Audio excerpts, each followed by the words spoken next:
The Lord be with you. A reading from the Holy Gospel according to Mark. Glory to you, O Lord.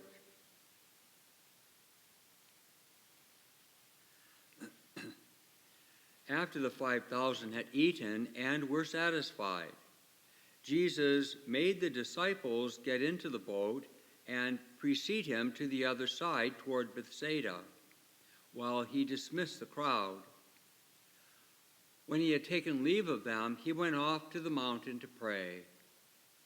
When it was evening, the boat was far out on the sea, and Jesus was alone on the shore. Then he saw that they were tossed about while rowing, for the wind was against them. About the fourth watch of the night, Jesus came toward them walking on the sea. He meant to pass them by. But when they saw him walking on the sea, they thought it was a ghost and cried out. They had all seen him and were terrified. But at once he spoke with them. "Take courage, it is I, do not be afraid." He got into the boat with them, and the wind died down. They were completely astonished. They had not understood the incident about the loaves. On the contrary, their hearts were hardened. The Gospel of the Lord.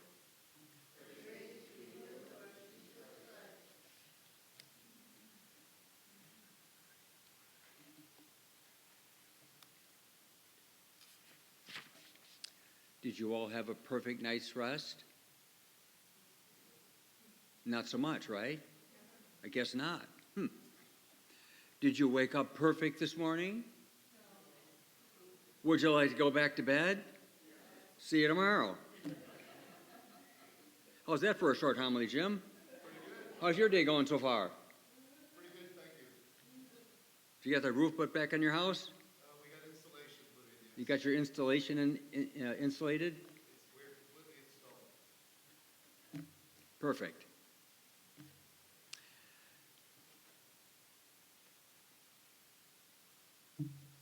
As you know, or as you would like to know, perfection this side of heaven is a lie.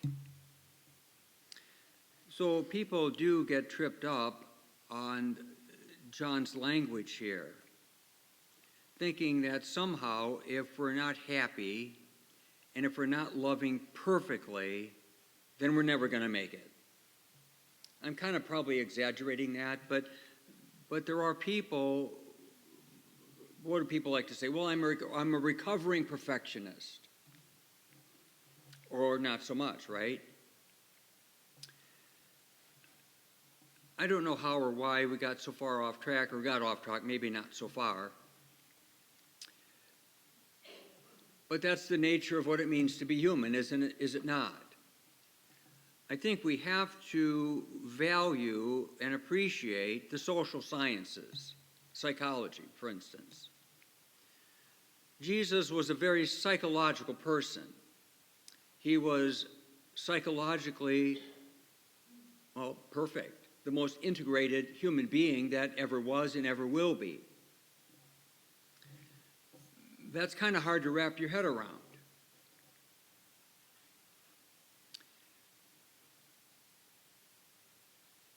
Without necessarily being perfectly aware of it, didn't mean to use that word there, without being aware of it, if you spend some time thinking about it, and it would take a little time, when are you most happy? And I mean really happy, not just, oh, well, that was really nice, but really happy from the inside out. And if you sat with that for a little bit, I would suggest that that kind of happiness, an interior happiness, are times when you feel loved. It might be a very simple love. It might be a passing love. It might be a very deep love. It might be a relational love. It might be a love of self. It might be someone gave you a nice compliment. Somebody did a nice favor for you, or you did a nice favor for somebody, and you really feel good about it. We're most ourselves in love when we realize love and are able to metabolize love. But nobody ever does that perfectly. Often enough, particularly in the New Testament, perfection, the word perfection, more typically means completion or wholeness. And even that, none of us are going to be whole or complete until they close the lid. And that's true of Jesus. That wholeness or completion means that we have persisted to the end. We've trusted and believed in God's love to the end. It doesn't mean we were perfect in the sense that we never made a mistake, we never sinned, we never hurt anybody's feelings, we always felt wonderful about ourselves, and life was just fine. Maybe we ought to go back to bed. But think about that. Think of the weight of perfectionism, trying to be perfect.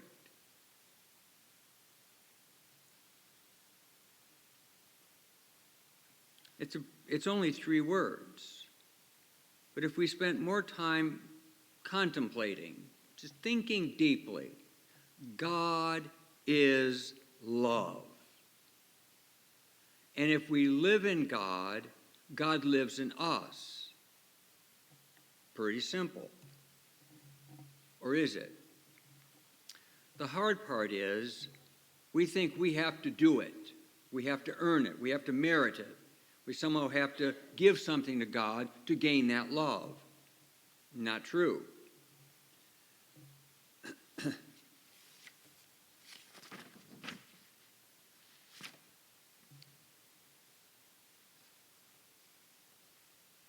There is no fear in love. There's no fear in perfect love.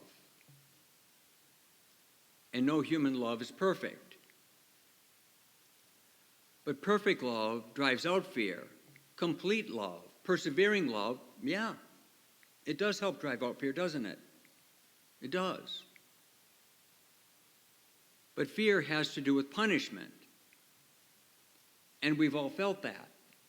Whether we were spanked as kids, or we were put in timeout, or other kinds of punishments that come by the derision and criticisms and judgments of others. It feels like punishment when people are, correcting us, appropriately or otherwise, and that creates fear.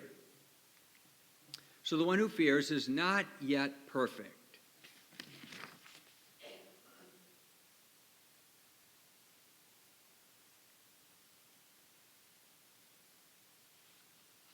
The part that makes it perfect is because that perfection refers to God.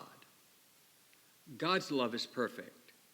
God's love is whole and complete, without beginning or without end.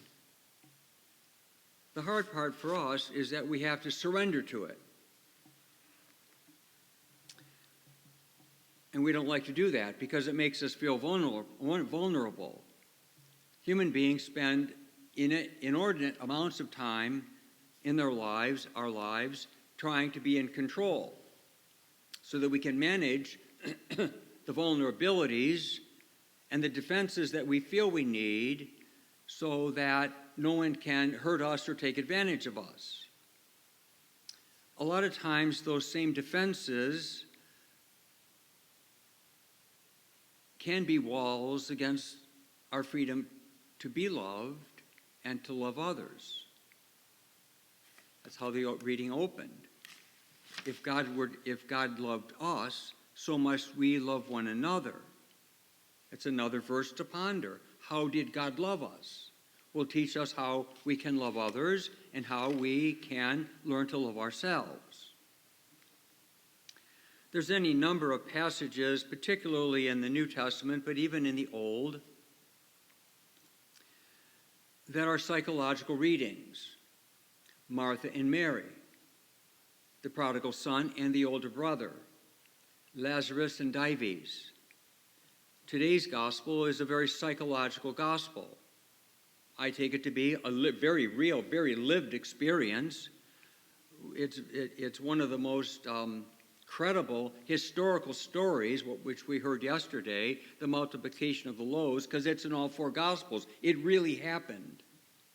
And so today's reading immediately followed yesterday's reading. So I think we can say this really happened too.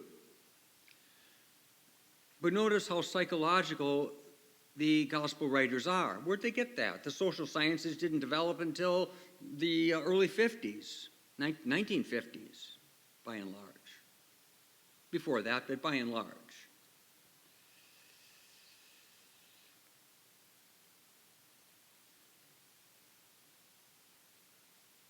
So as you've heard me say, and others very often, they were so terrified, but we've gained the insight that it's an inner storm. It's not that there wasn't a wind on the lake. Historically, the Sea of Galilee was a very windy lake, and it was one of those lakes where serious storms could come up immediately, because on whatever shore it was, let me say the south or west shore, I don't remember, there's a range of mountains, very high hills, not the Rockies. But those hills, the winds would come off the desert, and they'd come over the mountains, hills, and they would create great windstorms on the lake. So this is very viable. We certainly can understand that the disciples did not understand the irrationality of the multiplication of the loaves. It's like, how did he do that? Like, what happened? So we have the verse, they did not understand the incident of the loaves, which caused the inner storm. Who is this guy? And then they see him walking on the water. Well, that must have blown the hair off their head if the wind didn't. They just didn't get it. So it's an odd verse to close the reading when Mark, the author, says their hearts were hardened. They weren't hardened in rejection and resistance. They were hardened because they were just blown away. They didn't know how to take it in. And so Jesus, quite appropriately, says, take courage. It's me. It's I. Don't be afraid.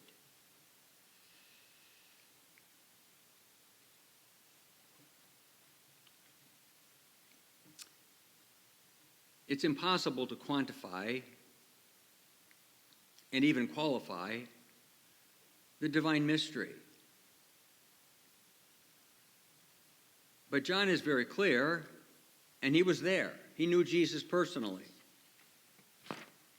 And he was a deep thinker, a contemplative, a mystic. He prayed deeply after personally knowing Jesus and living some of the experiences with him. And John says very simply and very clearly, God is love. And if we live in love, we live in God, and God lives in us. How about just sitting with that? And maybe letting that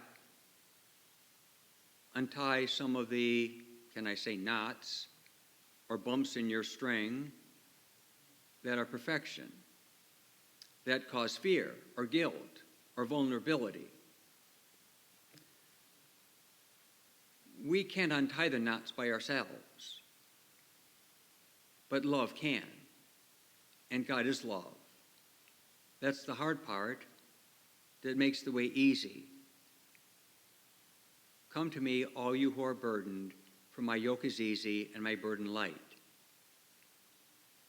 Hard, but easy. That's psychological too.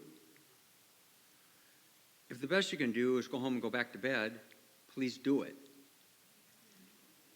Because then God can get more done in you, because you won't be talking. And he can do work with your mind while you're sleeping. That's real too. How many people did God have to put to sleep? Joseph, Mary, and how many others when they had all their mystical awarenesses of angels and the will and the mercy and the light of God's will. Don't work so hard. Just let God love you. It'll work out better. Thank you, God.